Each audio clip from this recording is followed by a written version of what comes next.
Nas telas do infinito. Segunda parte. O tesouro do castelo. Capítulo 8. O morto fala. Diogo beijou-lhe sofregamente as mãozinhas finas de açucena. Seu amor se inflamara consideravelmente, desde que o reputara impossível e transfigurava-o. Nunca Aurora se lhe apresentou tão linda, tão desejável, como naquela hora em que entre ambos considerava a existência do impossível. Estava comovido e pálido. Que lhe diria a noiva idolatrada? Ditar-lhe-ia a renúncia ali, antecipando-se a ele, que em si não encontrava forças suficientes para ouvi-la e curvar-se à obediência? Queixou-se do receio do abandono dela ao seu amor.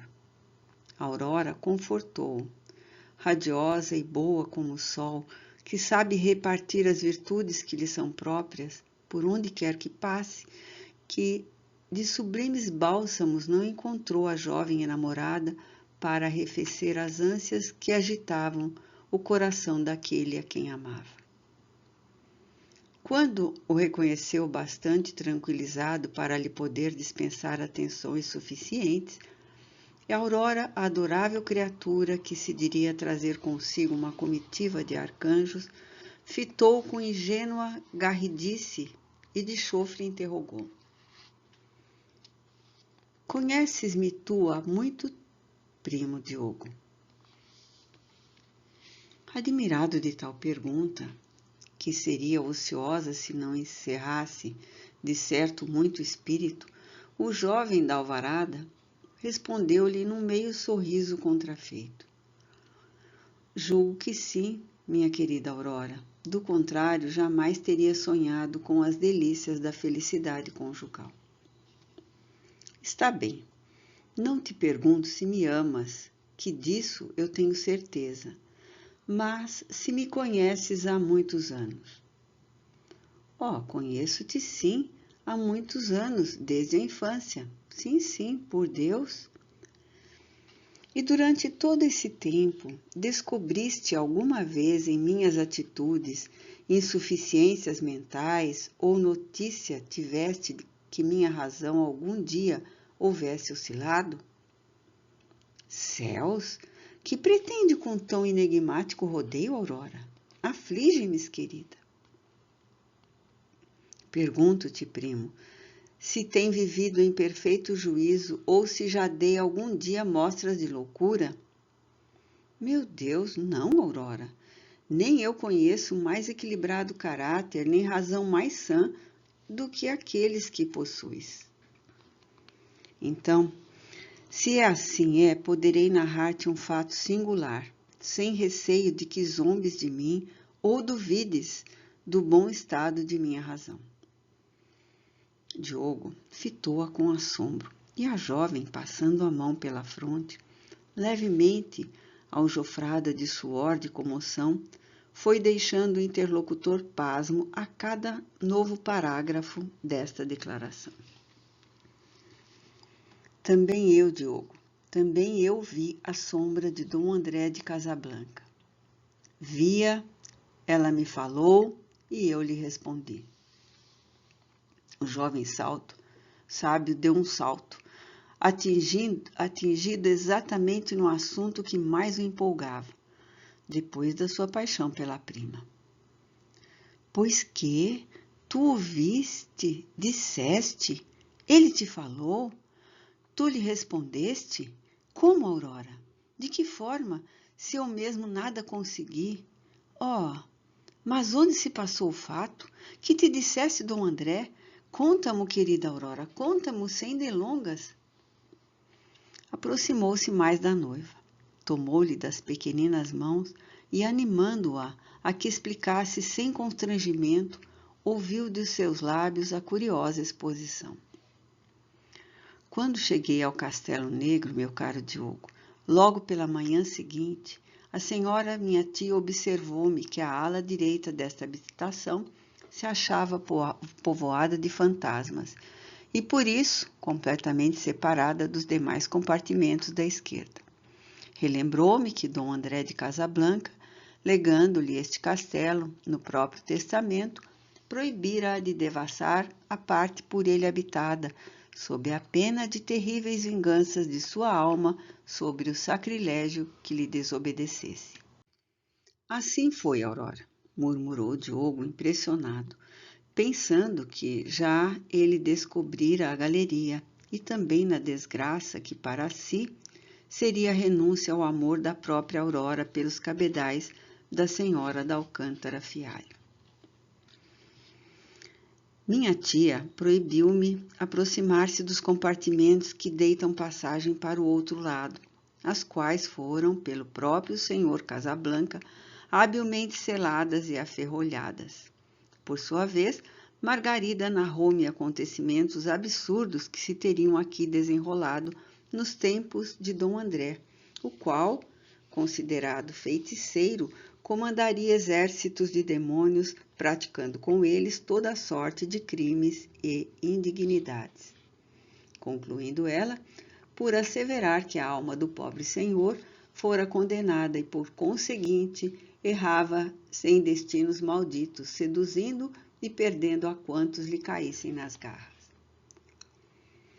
Suponho, querida Aurora, que logo percebeste ser toda essa enfadonha história uma grosseira lenda tecida pela ignorância a respeito da vida estudiosa e solitária do nosso pobre primo. Crê-me tudo, Dom André era um sábio e não um feiticeiro, e empregava suas horas no mistério sacrossanto de altas observações para fins humanitários. Ele não mereceu o repugnante ultraje lançado em sua memória. Não pensei coisa alguma menos boa, Diogo. Não suspeitei de Dom André, porque de ninguém suspeito mal. Também não dei crédito às toleimas da boa Margarida. Somente observei que alguma razão de ordem particular levaria o senhor, nosso parente, a vedar de tal modo a sua casa. E a mim mesma jurei não me ir deste solar sem que ficasse inteirada do que poderia existir para o lado de lá. Pois ousaste tu, quando eu jamais me atrevi a sondar os mistérios referidos no testamento? E por que não deveria eu ousá-lo, ó primo? Nunca temi as almas erradias. Vivo em boa comunhão com todas, porque as respeito, as amo, porque lhes desejo paz e desde a infância me devotei a rogar por todas elas. Por isso mesmo não me alarmaram as ameaças de Dom André e a mim jurei visitar, custasse o que custasse a ala direita. E como conseguiste vê-lo e ouvi-lo? Muito simplesmente, pois foi assim. Sempre que me era possível, subtraía-me à vigilância de Margarida. Esgueirava-me para aquelas dependências e levada, porque não sei estranha ansiedade, de penetrar o outro lado. Punha-me a examinar as chapas e os ferrolhos que nosso primo mandara pregar nas portas. Não podia remover tais óbices. Em vão, arranhei as mãos e calejei-as com instrumentos improvisados, tentando suspendê-los. Em vão, castiguei os nós dos dedos, sondando paredes para descobrir qualquer passagem falsa. Nada. Não podia despregar as chapas. Não descobria falsas portas. Para o outro lado, não me era possível transpor. Minha ansiedade crescia em vista das dificuldades. Sonhava noites a fio que Dom André, presa de aflições inconsoláveis, incitava-me a levantar os ferrolhos de qualquer forma para desbravar os seus antigos domínios. Compungia-me, no entanto, a impossibilidade de atendê-lo. Por quê? Que estranho interesse me poderia mover a tão singular afã? Não havia incitado-me interesse particular de feição nenhuma. Se havia, seria então do próprio Dom André a repercutir em mim, pois que em todos os meus sonhos se apresentava incansavelmente a suplicar-me que o atendesse e continuasse procurando passagem. Em mim, o que havia era uma curiosidade insuportável que o meu capricho entendia de mandar satisfazer. Oh, como tu és mulher, minha rica Aurora! Dom André de Casablanca, porém, não obstante circunspecto e sábio, teve a ingenuidade de mandar interditar suas velhas portas de carvalho do lado onde nos achamos. Se o houvesse feito do outro lado, para, ao depois de lá sair por alguma passagem escusa, jamais se obteria devassá-lo, mas não o fez. Ora, ontem, por um dos meus exames às portas, descobri que uma delas fora violada por alguém e oferecia por isso fácil acesso às minhas pretensões. Diogo estremeceu, recordando-se das experiências que levara a efeito na galeria, e interessou-se mais. Suspendi os ferrolhos que apenas se achavam encostados aos encaixes. Retirei os pregos falsamente colocados. Magoei-me, mas abri finalmente a porta e, louca de alegria, atravessei o abismo que um testamento criara, certamente ditado por um raciocínio já enfraquecido pela enfermidade, para todos nos afligir. Deparei então, Diogo, com a mais nobre galeria de honra que pés habituados aos salões da corte jamais pisaram. Atravessei-a de um extremo ao outro, um pouco a medo. Portas brazonadas, semi-ocultas por severos reposteiros, achavam-se à minha frente. Tomei por uma ao acaso. Devassei a habitação do famoso herege que comandava batalhões de seres danados. Ó Diogo, que nobre palácio, que esplendor se me deparou nas dependências percorridas. Ia eu de sala em sala, corria os reposteiros, abria os vitrais e encantava-me na suntuosidade do que ia examinando. Sequer sombras percebi de danosas práticas, apenas mobiliários riquíssimos, salões, dormitórios, gabinetes, bibliotecas, laboratórios montados a rigor, coleções preciosas de tudo quanto o palácio de um monarca, de um artista ou de um sábio pudesse orgulhar-se. É um museu de riqueza, de arte, de ciências e de bom gosto a habitação de Dom André. Satisfação vibrante e alegria indescritível iluminavam-me a alma e dilatavam-me o coração.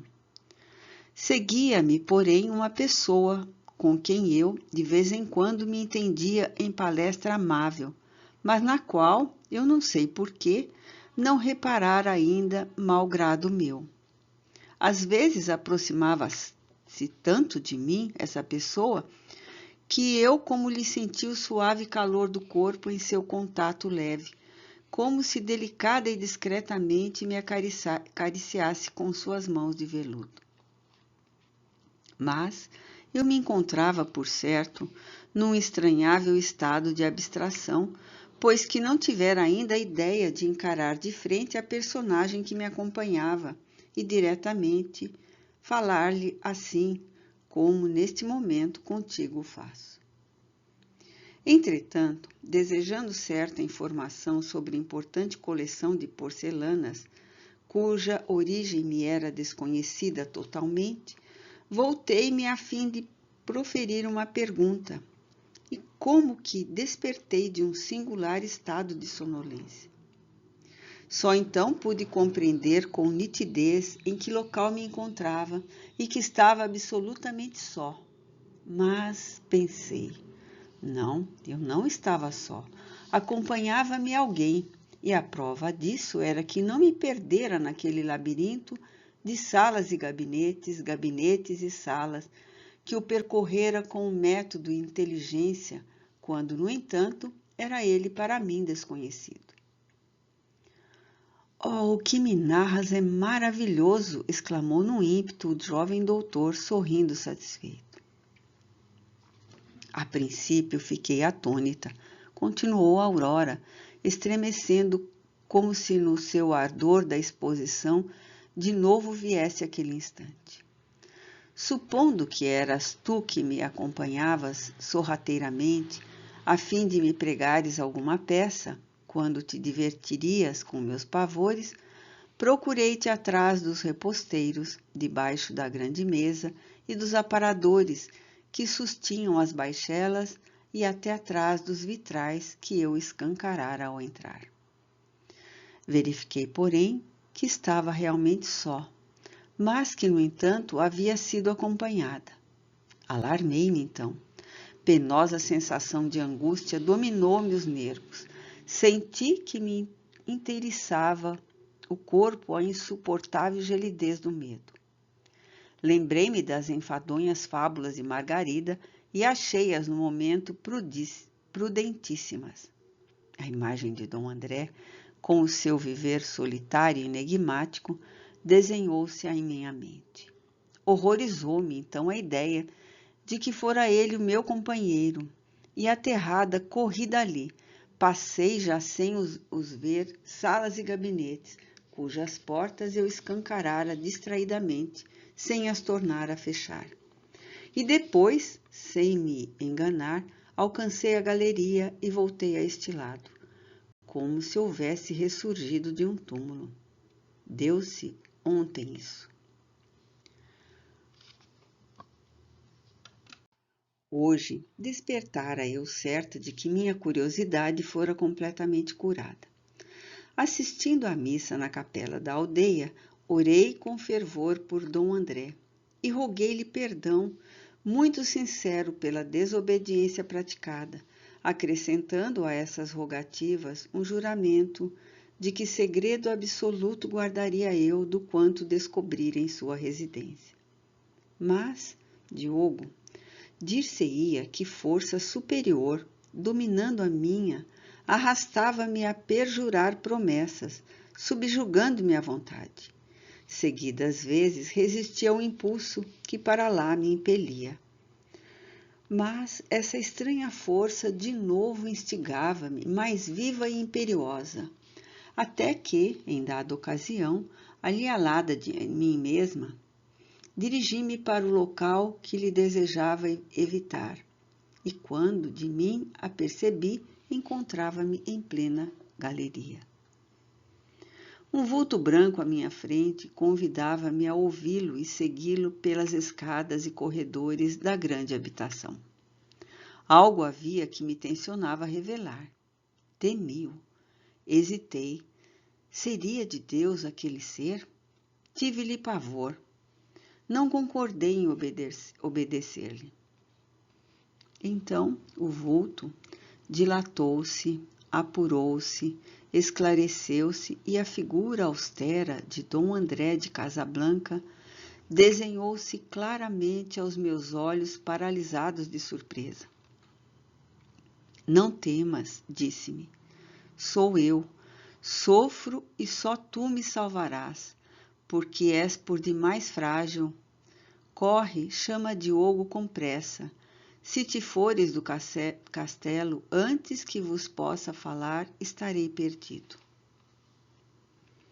E aí tens, meu caro primo, por que te fiz interromper os teus estudos? Dom André chama-te à sua habitação. Estarei louca? Será ilusão dos meus sentidos? Firmemente creio que não.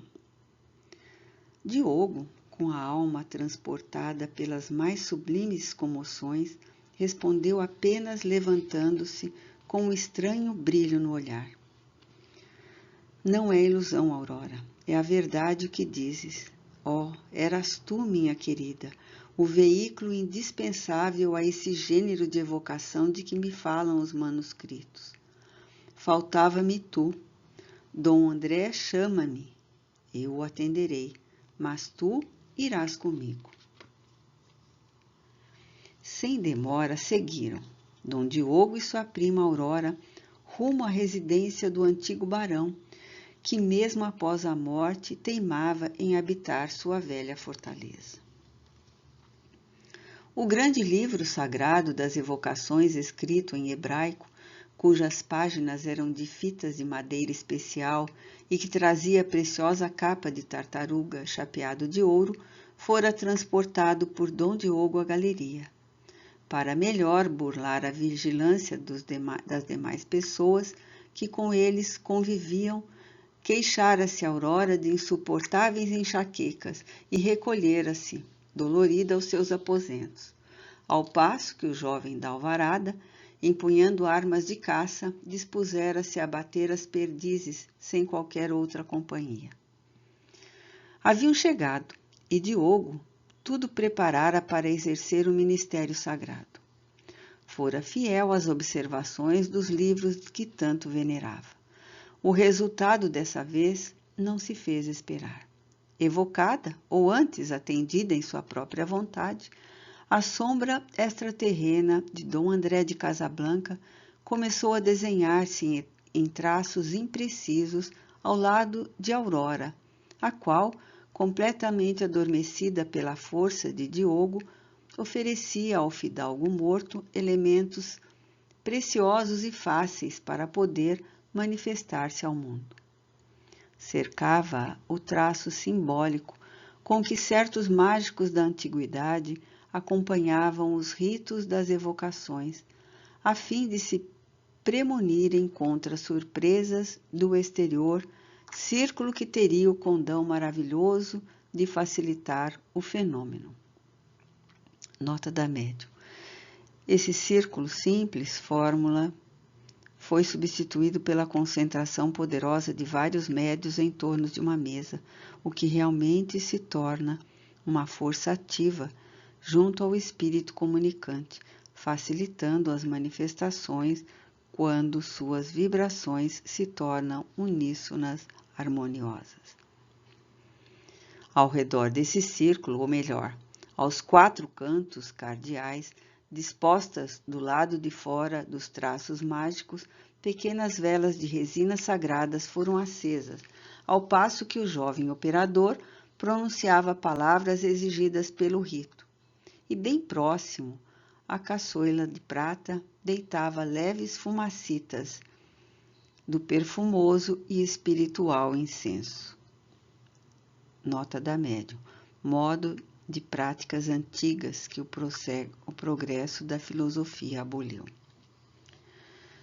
Colocado em posições aconselhadas para o alto mistério que executava, Diogo, diante de Aurora, entrava a falar à proporção que a sombra, a princípio indecisa, se condensava e a imagem do barão se mostrava aos seus olhos encantados. A ele que, naquele instante, bebia na divina taça dos grandes escolhidos que são admitidos ao convívio dos seres que não mais habitam a terra. Aurora, semi-morta, deitada numa banqueta que seu jovem primo colocara para seu uso, no centro do círculo, era o doce veículo que permitia à pobre alma aflita transpor o abismo da morte para se fazer compreendida. Dom Diogo, pois, interrogou a sombra, agora perfeitamente nítida. Sois vós, Dom André Luís Januário Francisco de Castanhede, barão ilustre do ramo dos Casablanca? Sua voz era grave, sua atitude solene e majestosa, sua alma transporta de unção.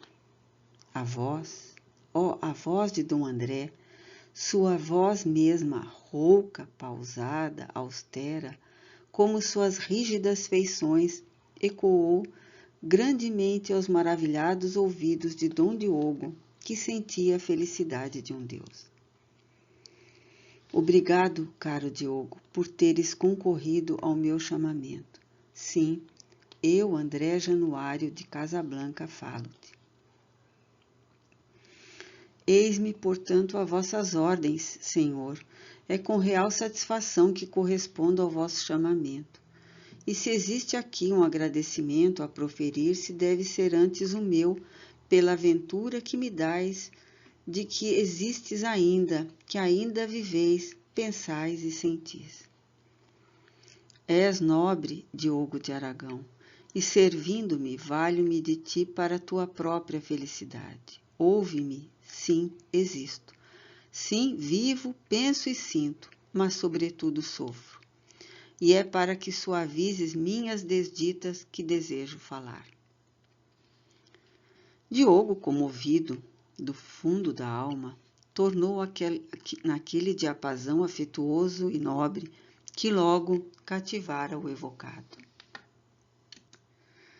Lamento vossos infortúnios e deles compartilho, Senhor, e farei o que desejardes. Aliás, há tempo que venho procurando falar convosco, e se apenas hoje o consigo, bem vereis que não foi por motivos de desinteresse meu. Eu o sei, Diogo, e comove-me tua sinceridade. És o mais leal coração que tenho encontrado nos vastos campos em que me hei agitado. Quisera em vida melhor conhecer-te, e glorio-me agora do gesto que um dia tive mandando te educar. Obrigado, Senhor. Se desejavas tu falar-me, eu, no entanto, em ânsias me agitava por entrar em relações contigo. Foste precipitado, porém, confiaste por demais em tuas forças pouco experimentadas. Chamava-me tu sem atentares na possibilidade de poder ou não poder eu responder-te. Via-te e ouvia-te, mas tudo de mim não te apercebias. E eras fraco em demasia para suprires insuficiências, impores-te a mim e obrigares-me a revelar a ti. Faltavam-nos a ambos recursos para realizar nossos desejos. Urgia auxílio estranho. Este nos chegou um dia na radiosa pureza desta alma de santa, singela e caridosa, e que aqui vês fornecendo-me suas essências generosas para que eu te possa falar e tu a mim consigas entender. Sim, vejo-vos e ouço-vos perfeitamente, Senhor Casablanca, tal se fosseis ainda meu igual, e congratulo-me comigo próprio por merecer dos fados e de vossa generosidade de tão grande mercê. Dom André interveio austero. Dize antes que de Deus mereceste esta graça, leviano mancebo. Vê que existe acima das suas possibilidades, mesquinhas que são, uma sabedoria equilibrando a lei sobre que eu e tu nos apoiamos para nos podermos avistar e falar. Tu à beira do meu túmulo e eu debruçado ainda sobre a vida. Pequeno interregno seguiu-se. Diogo, comovidíssimo diante da estupenda maravilha de falar com um morto, transportara-se, tanto que pusera em vibrações contínuas as mais finas molas da alma e deixava livre e docemente correr o pranto pelas faces. Dom André, barão de Casablanca, integrado por instantes na posse de fluidos materiais, disse-ia perturbado. E Aurora, semi-morta em sua banqueta, dava mostras de estranhos sofrimentos. Sopros de arcanjos palpitavam em derredor dos três, unção religiosa sublimava a admirável cena. Era o mistério augusto do céu que se rasgava a um venturoso mortal.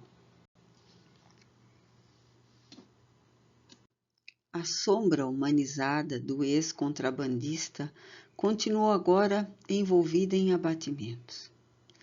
Diogo, meu filho, eu sofro e não encontrei na tumba a paz da morte. Deveras me punge o coração ouvir de vós tão lamentável confissão, Senhor, meu respeitável primo. Missas já foram em louvor a Deus rezadas para que vos fossem concedidas mercês. Missas, ó missas, fez tristemente a alma aflita do antigo castelão. Receio muito que para nada me aproveitassem elas. Diogo, desiludido há muito eu me encontro dos mortais para crer que nelas houvesse penhor de sincera piedade. Dom Diogo suspirou profundamente. A elas assisti contrito, pensando em vós, senhor Dom André. Eu te compreendi, meu caro Diogo, porque também lá compareci. Senti o interesse que por mim te animava e a nobreza da tua lealdade. Teus sentimentos inapreciáveis, tuas formosas qualidades atraíram-me e me fizeram para logo teu amigo. Também no decorrer daquelas cerimônias, tu, herege, chamado foste a única entidade que se inspirou de verdadeira beneficência. Ai de mim, que realidade acerba! Nem mesmo tua mãe, que eu tanto amei, concedeu-me contrição real. Todos, ela inclusive, foram desleais ao sentimento de piedade que afetavam.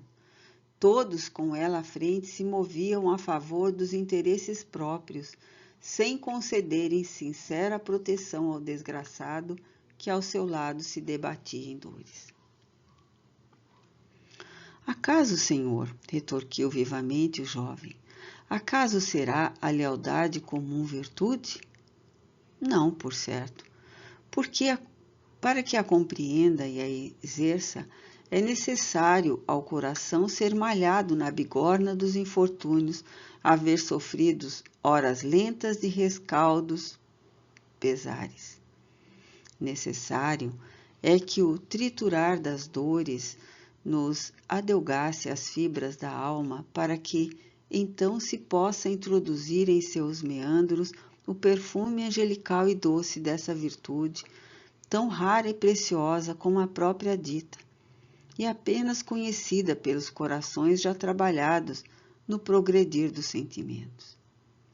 Eu, que nunca possuí amigos, menosprezado me sinto por criaturas desleais que em minha personalidade apenas criticam a miséria financeira que a envolve. Aprazo-me de ser leal, porque aprendi na dor do infortúnio o segredo do sugestivo encanto dessa inestimável qualidade tão raramente praticada pelos homens.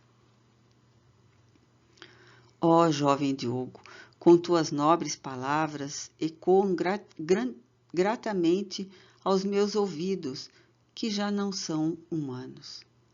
Sim, tens razão, meu filho, tens razão.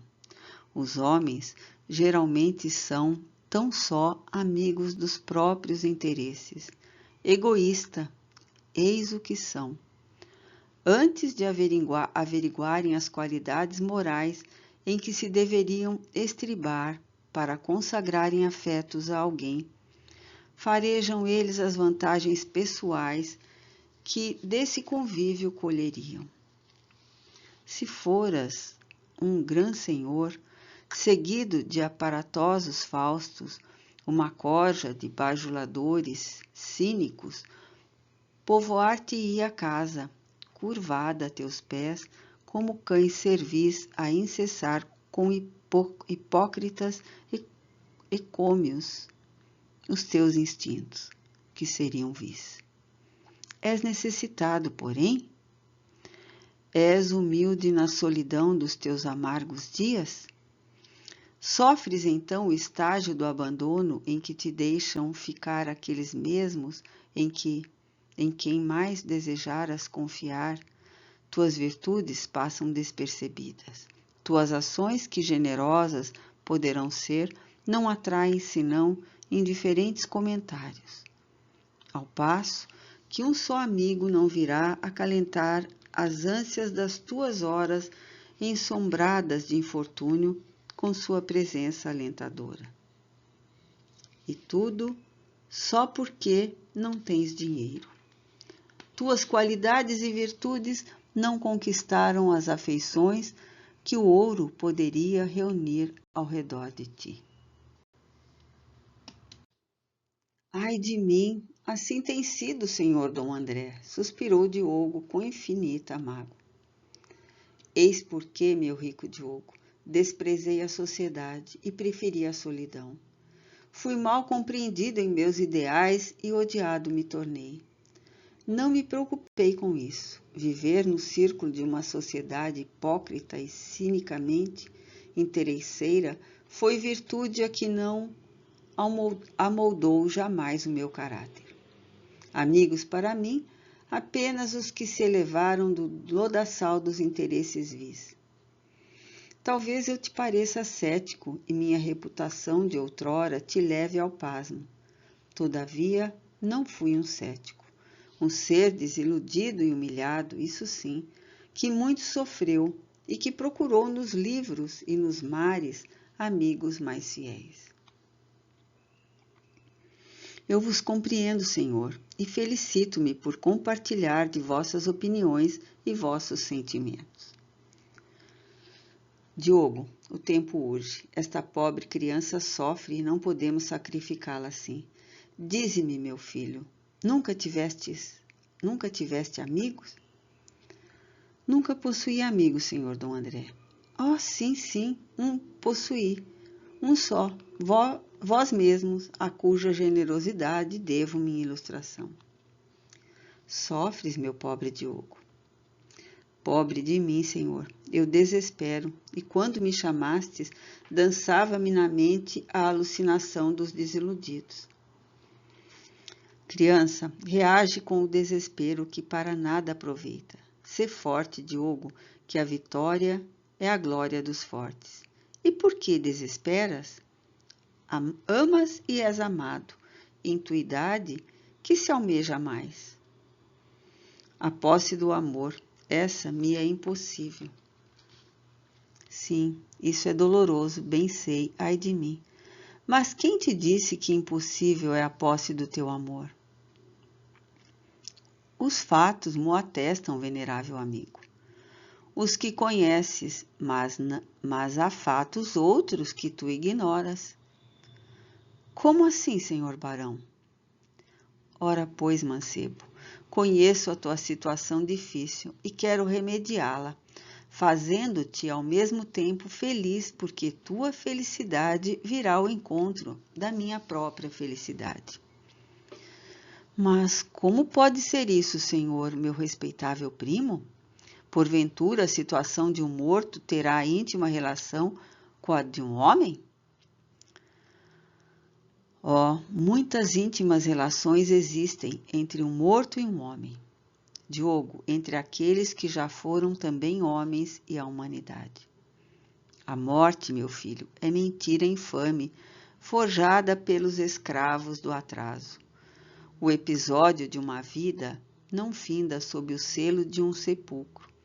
Encerrado em sua tumba, o homem renasce de suas mesmas cinzas, descalça as prisões que o enleavam à carne e entra a viver de novo, a palpitar, a se agitar, a gozar ou a sofrer, tal qual me reconheces tu neste momento. Sim, indissolúveis laços ligam os homens que já não existem aos que ainda estão na terra. Oh, mas que colheste tu dos livros sábios que te deixei? Um instante passou-se solene e religioso. Dir-se-ia que Dom André pensava. Dom Diogo d'Alvarada, esse, abismava-se no seio dessa maravilha que ultrapassara suas pretensões. A sombra humanizada aproximou-se mais do limite traçado em círculo e encontrava agora tão próxima do jovem sábio que este, transportado ao cúmulo da surpresa, sentiu a morna temperatura do estranho corpo, tomando as essências que lhe emprestava a aurora caída em transe. Bruscamente, tocando-lhe o braço num gesto leve, falou a triste alma do contrabandista. Ouve-me, Diogo. Ouço-vos, Dom André. Neste castelo grandioso, relíquia de minha acidentada vida, que por legado meu pertence a ti e a tua mãe, há um tesouro oculto. Senhor? Vibrou surpreso Dom Diogo. Sim, Diogo d'Alvarada, um tesouro incalculável de riqueza, assombroso, feérico, por mim adquirido em longínquas e arriscadíssimas viagens, e por mim mesmo aqui oculto, por um requinte de sórdida avareza.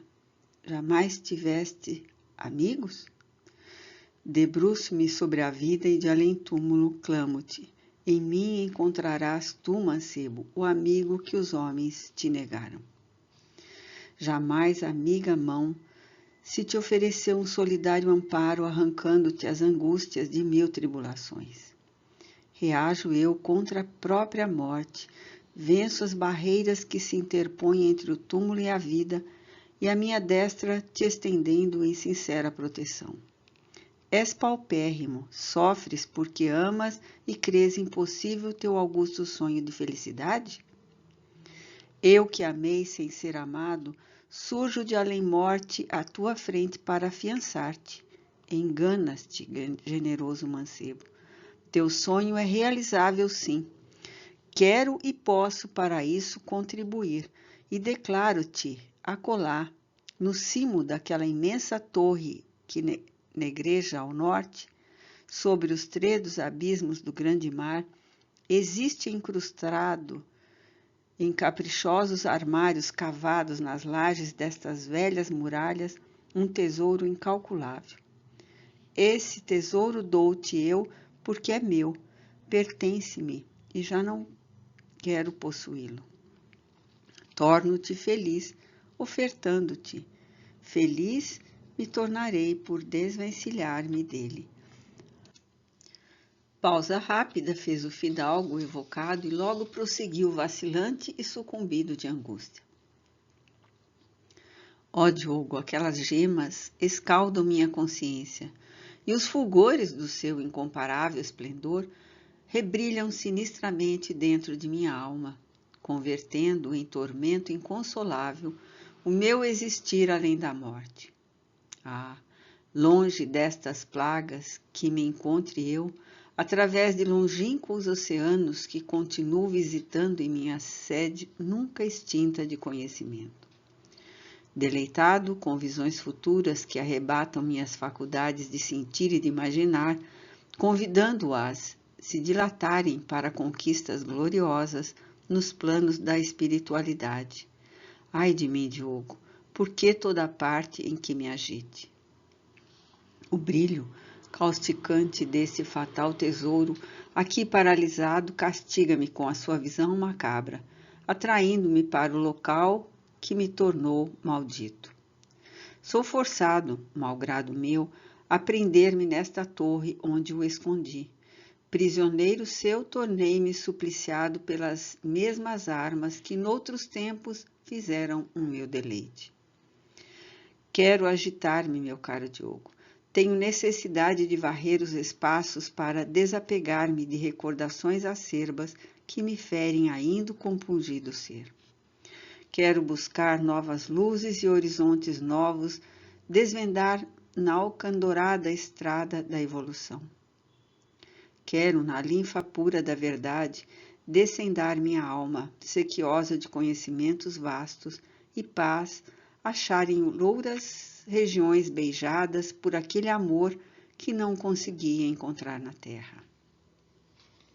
Pobre, infeliz, mísero que sou, tolhem-me as asas férreas, cadeias forjadas nas radiações daqueles cabedais que acolá faíscam riquezas num ousado gargalhar de cínicas vinganças. Meu Deus, o peso do meu crime de avareza esmaga-me os dons que me deviam ajudar nas conquistas do infinito. Ó Deus onipotente, porque sendo eu no mundo só e já bastante poderoso, me cobri de soezes ambições e desejei mais ouro? Por que inspiração maléficas e satânicas paixões avarento me fiz? Por que, já que possuía riquezas, não as reparti na minha hora extrema, ao menos com meus próprios parentes? Onde a razão que me assistiu para, entesourando estes esplendorosos cabedais que hoje me torturam, derramar tantas lágrimas de alheios olhos, exigir de estranhos braços tantas fadigas mal remuneradas e tantos suores extorquir de pobres frontes? Bem mais dignas que a minha, curvadas, no entanto, sob mortificantes labores? Por que, meu Deus, defraudei? Por que lesei justiceiros direitos de minha pátria? Ó pobres e singelos nativos de Santa Cruz, perdão, perdão, perdão.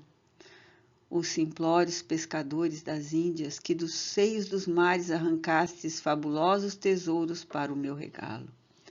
Ó tristes caçadores da África, que afrontáveis a morte para o gozo de minhas vaidades.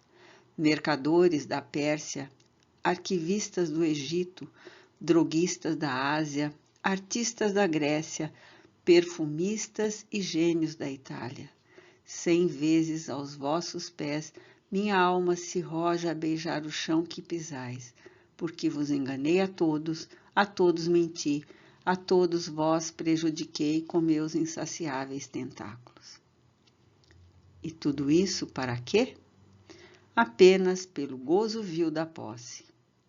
O macho selvagem vencendo a fêmea nunca foi tão ferozmente bruto como eu a mim próprio considero, ocultando tais riquezas sem movimentá-la em benefício alheio. Crianças há que atravessam invernos sem lume e velhos que tiritam à beira das estradas sem hospitaleiro abrigo. E no Castelo Negro, no entanto, enquanto a desolação despia sua frente, ferindo velhos e crianças, no Castelo Negro um tesouro existe, inutilmente grande, que poderia socorrer a uma população inteira por alguns pares de bons anos. Chega o inverno e a neve estiola os campos. Não há trabalho. O lavrador padece a míngua dos recursos. O aldeão se aflige com a renitência do horrível tempo. O operário para com os seus mistérios, porque o dinheiro não circula a fim de compensá-lo. A fome, a lágrima, a angústia e a miséria dominam enquanto a neve cai. E, no entanto, meu Deus, o ouro existe aqui, paralisado nos meus cofres. Não dei trabalho com ele aos que carecem de ganhar o pão. Que infernal demência me prostituiu o cérebro. Diogo, para assim esterilizar riquezas, quando deveria fundar com elas casas de trabalho que a estes desgraçados sustentassem no inverno ao menos? A mulher por mim amada, abandonada e só, padece o frio do infortúnio e 1000 revoltantes humilhações no próprio solar, que por legado lhe deixei, sem suspeitar que o legado foi a vingança do meu despeito e que por isso, enquanto ela mesma sofre, a alma desditosa daquele que lhe jurou o eterno amor, revolve-se no trágico remorso de não lhe haver também mostrado, à hora extrema, os bens que, longe dela e por seu nome, suspirando conquistou. Sofro, Diogo, e arrependo-me.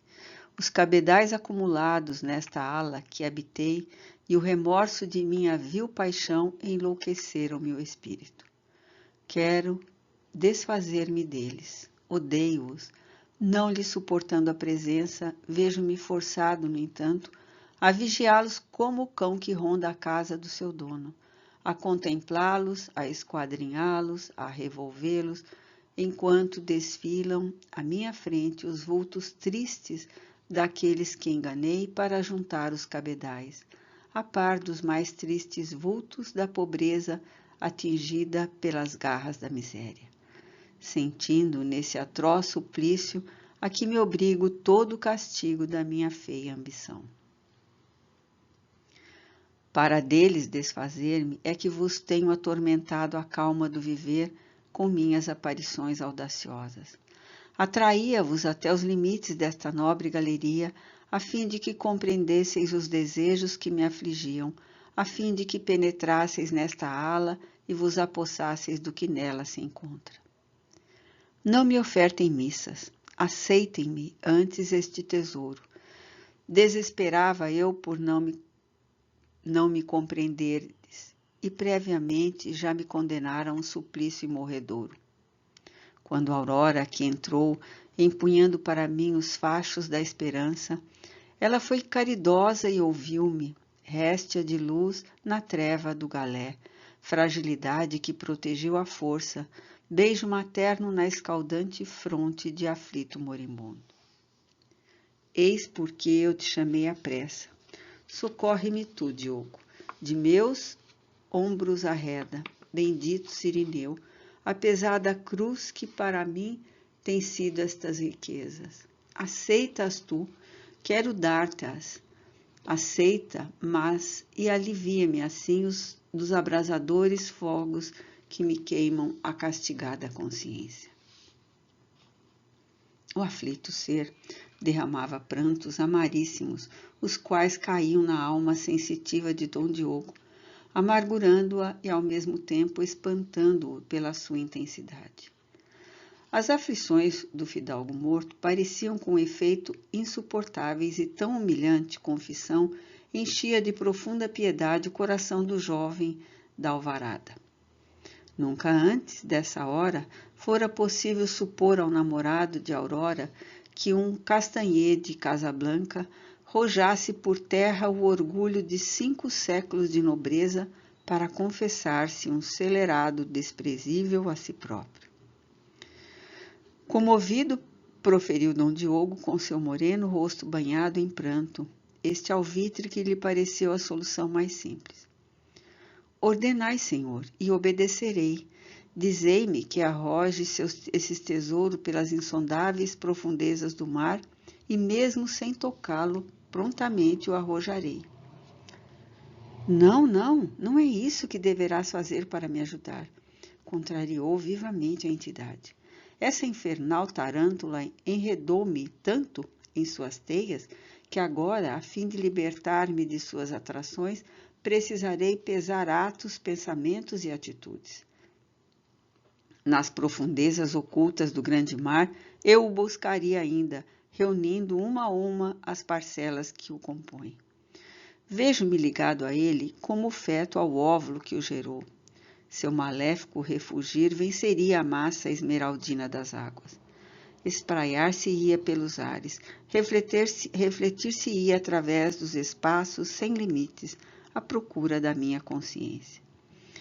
E se no próprio esplendor celeste eu me encontrasse bem-aventurado no seio do Onipotente, de lá mesmo me arrastaria inflexível para tirar-me à sua frente e suplicar minhas faculdades com a sua contemplação abominável. Que fazer então? Já te direi. Uma parte desse tesouro será tua, a outra pertence aos desgraçados.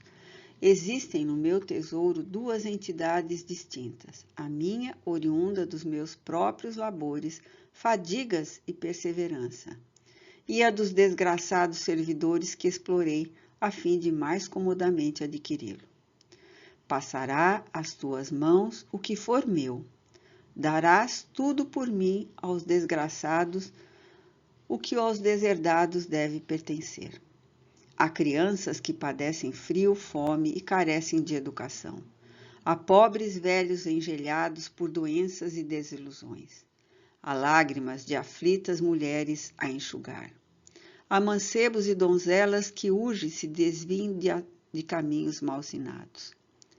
Fica tu, Diogo, com o que te dou, mas pelo nome sacrossanto do Altíssimo eu te peço em memória do que te exponho e daqueles a quem explorei, e a outra parte emprega tu, por mim, em socorrer essas míseras crianças, em agasalhar esses vacilantes velhos, em amenizar as loucas angústias dessas infelizes mulheres e nortear essa juventude sem amparo. Beneficência, eis o que te suplico faças com as riquezas por mim acumuladas nos cofres da avareza, generoso mancebo. Beneficência, eis o que anseias ver fulgir ao lado do ouro que foi meu, a minha alma agriolhada no sudário do arrependimento.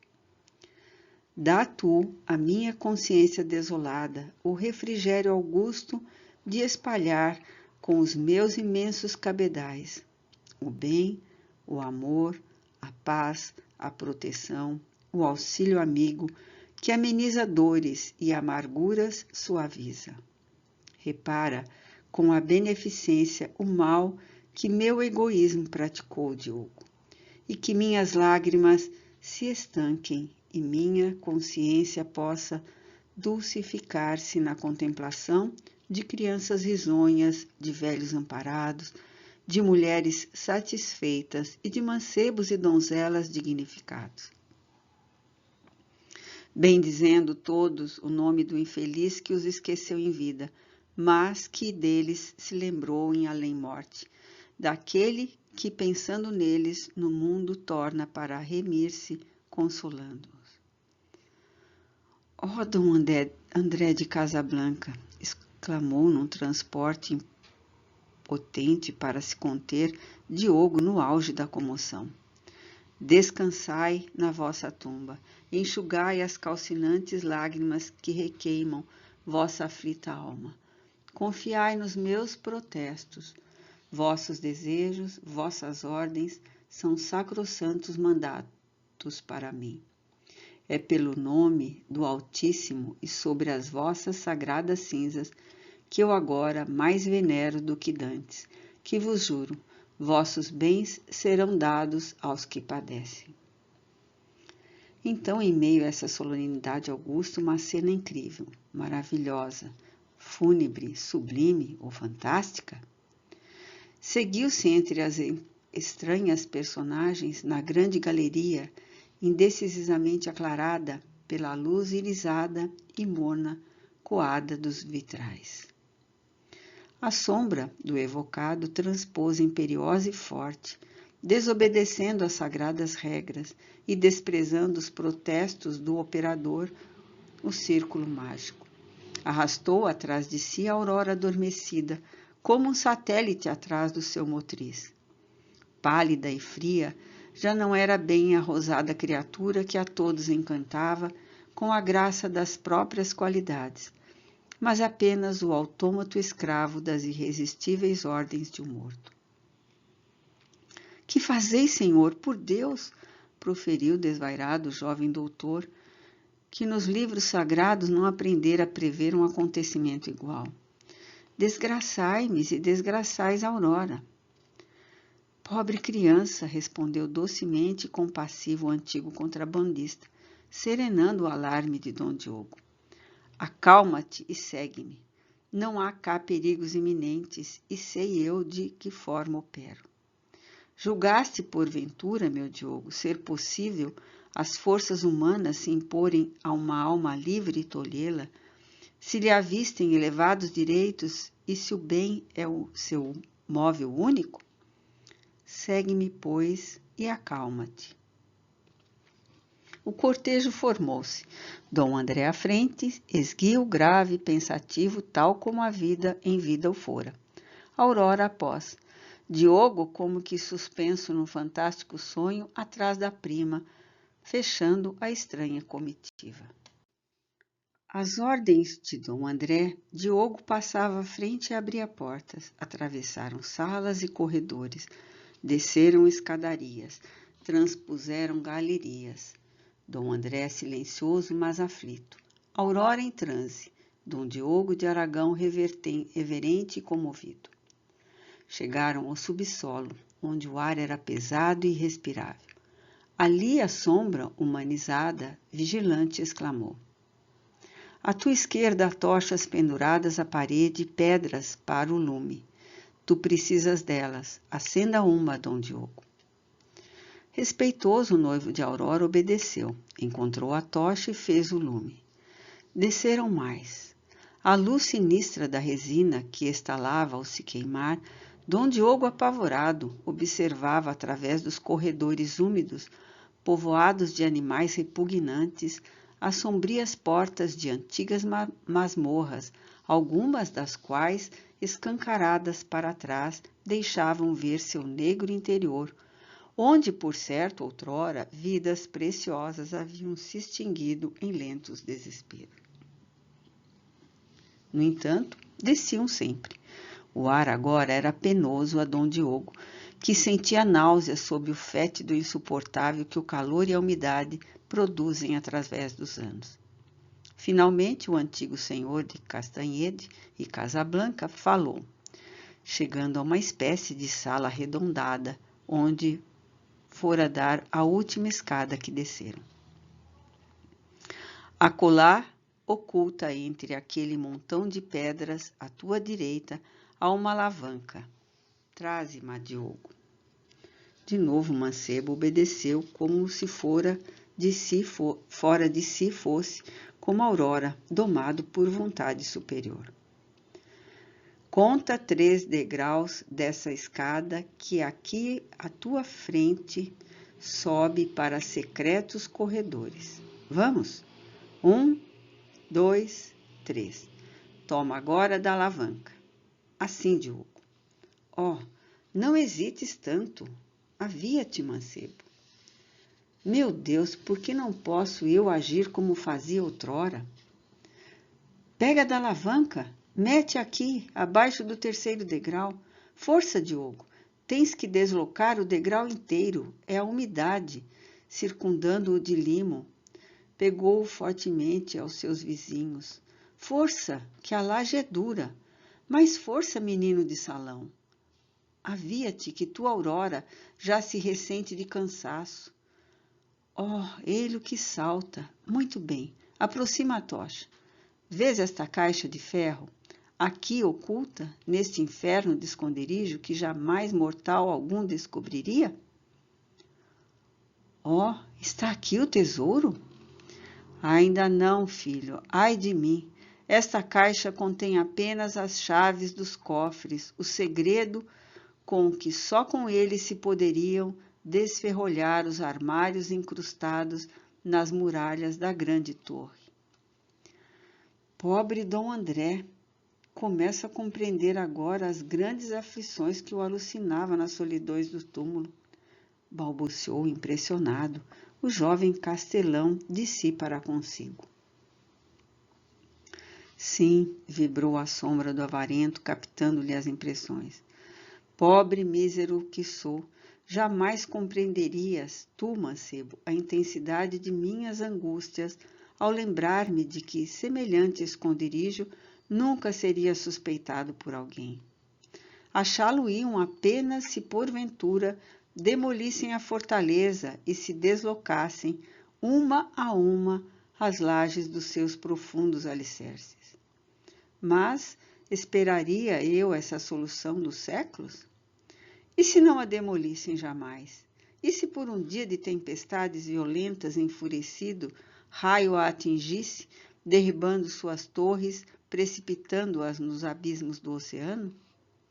O meu fatal tesouro precipitar-se-ia com ela, sossobaria no seio verde das águas e a ninguém aproveitaria, lançando-me em eterna maldição. Eram estes os meus pungentes receios, minhas aflições cresciam dia a dia. Roguei a Deus, vibrando em dores de arrependimento, que abrandassem meu atroz martírio, concedendo-me ensejo de reparar os males por mim próprio acumulados. Que levasse em conta sua misericórdia e a dureza das lições por mim sofridas. Profundo castigo aos meus imprudentes gestos egoístas. Que alguém, levado por anjos assistentes, sonhasse sua existência e desvendasse o segredo. Que esse alguém dele se apossasse, que se servisse de suas reais vantagens para, assim, aliviar o peso insuportável que esmagava minha consciência. E tanto chorei e me afligi alucinado, triste e humilhado, conhecedor do meu erro, que o eterno Deus ouviu minhas invocações e me enviou o socorro necessário. Minha santa e augusta mãe, bem-amado amor que eu cedo perdera na primeira juventude, apareceu-me um dia, aureolada de olentes rosas, envolta em puras e celestiais claridades. Deslumbrei-me ao vê-la como se a plenitude do céu já atingira o meu atribulado espírito. Acolheu-me piedosamente. Mãe que fora, santa que ainda é, aflito que me viu. Estancou-me o pranto com os altos e prudentíssimos conselhos. Adoçou-me as chamas furiosas da paixão com sussurros de esperança. Acalentou-me bramidos de revolta com a certeza que me deu de dias menos envenenados pelo desespero, pois o bom Deus ouvira meus brados lancinantes de arrependido e me enviara a ela, minha doce e amada mãe, para guiar-me em estradas novas, para desligar com sua proteção as correntes infamantes das galés de ouro que a terra me retinham como escravo. Disse-me: vai, meu filho, implora tu mesmo àqueles que te conheceram, aos que amaste, o socorro de que careces. Para se libertar da consequência de um erro, a criatura é preciso que o mesmo erro dela destrua por inteiro. Vai, mostra-te a alguém, convida esse alguém a que tenha piedade de ouvir-te, fala-lhe, age tu. O trabalho ser-te-á penoso, árduo, como se, com as próprias unhas, deverás demolir o teu castelo, para desvendares a olhos humanos o teu sacrilégio segredo. É preciso que o faças.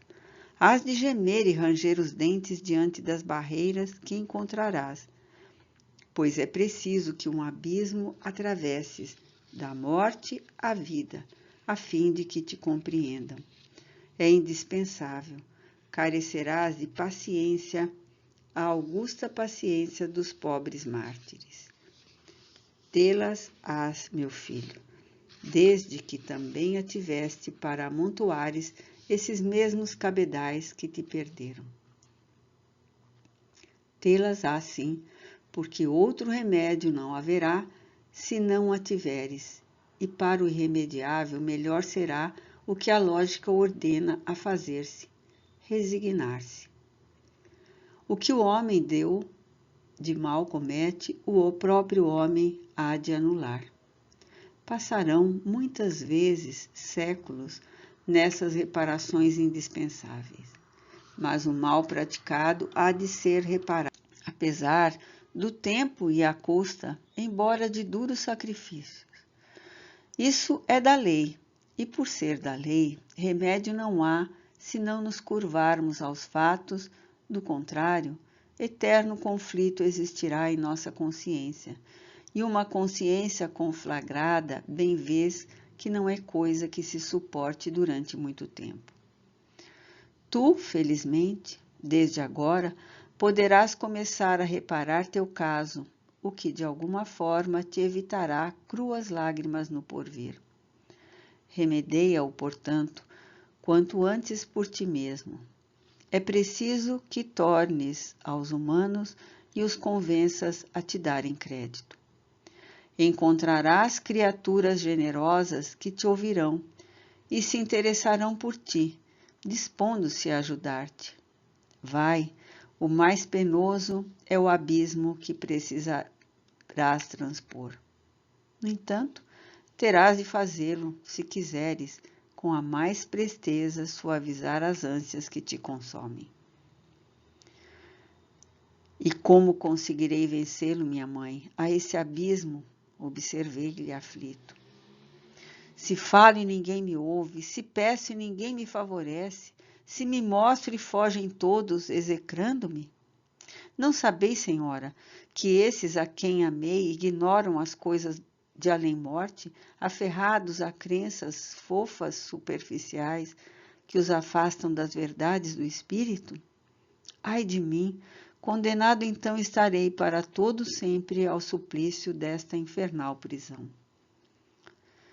Pede a Deus mais força, meu filho, e Deus t'as enviará. Tornou-me com brandura. Pois é sincero, age com fé e desassombro.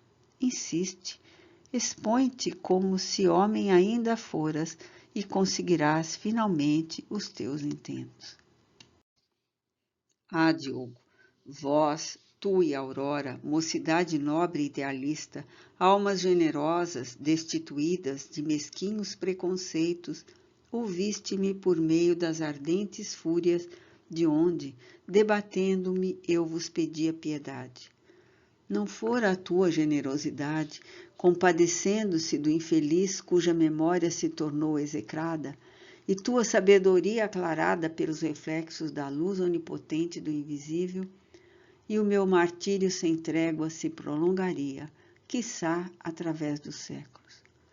Teu nobre gesto, ouvindo-me, teus conhecimentos preciosos sobre a vida oculta do além, concorrendo com superiores, sublimes recursos para me atenderes, suavizarão a trajetória que intentarei para o futuro quando se me tornar preciso.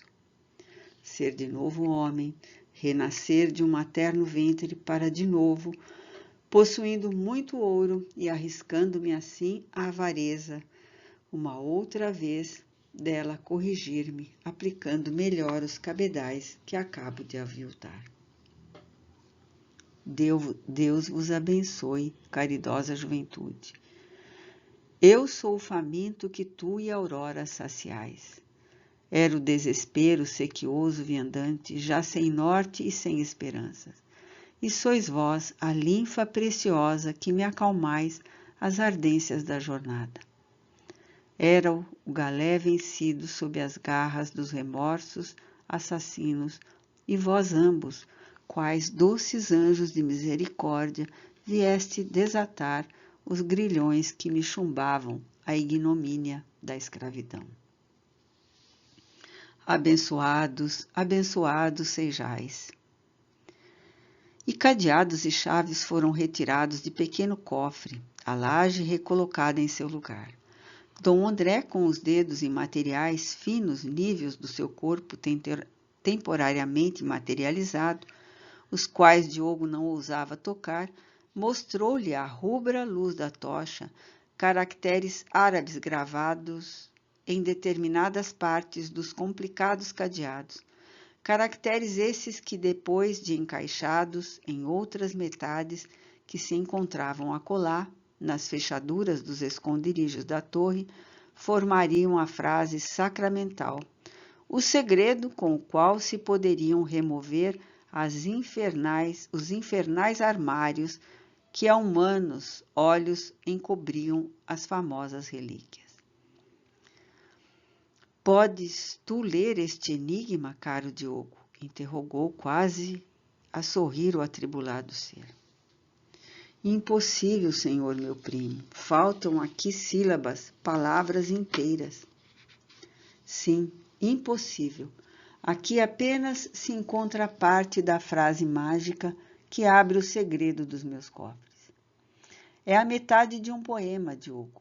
As sílabas soltas que tens diante de ti, acolá na torre, a outra metade deste mesmo cadeado, incrustada em local inconcebível. Encaixarás esta parte em sua gêmea. Farás pacientemente girar os tambores de ambas, juntando umas às outras as letras que irão passando, até que formes este singular poema que constitui toda a dolorosa história de minha solitária vida. André, Mariana, grato, sonho de amor que o sopro ardente do destino desgraçou.